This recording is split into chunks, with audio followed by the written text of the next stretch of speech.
হলো একমাত্র ক্ষুদ্র দেশ যে দেশে আপনার আরেকটা দেশের মাঝখানে, আর পুরাটাই আপনার ভ্যাটিকানের এরিয়া।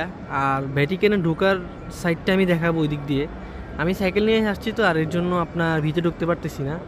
আর এই যে মিউজিয়ামটি আছে এটাতে আপনার রোমান সাম্রাজ্যের যেই আগের জিনিসগুলো আছে ওগুলো সব কিছু আছে। আর এই যে সিরিয়ালটা দেখতেছেন এটা হলো আপনার ভ্যাটিকানে ঢোকার সিরিয়াল। আর এই পুরোটাই ভ্যাটিকানের প্রাচীর।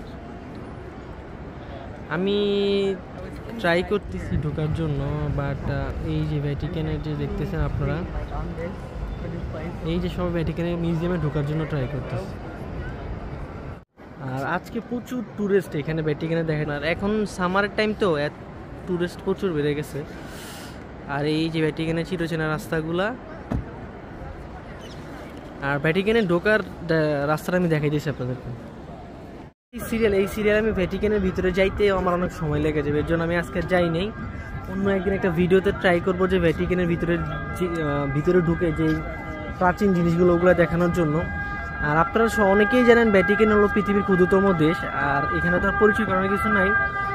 আর আমার আরও কিছু ভিডিও নেওয়া ছিল, বাট আজকে আমি একটা কাজে এখানে আসছি, এর জন্য ভাবলাম যে সবাইকে একটু দেখাই। তো আসসালামু আলাইকুম, সবাই ভালো থাকবেন। আর আমার চা বাংলা চ্যানেলটি সবাই সাবস্ক্রাইব এবং লাইক দিয়ে পাশে থাকবেন।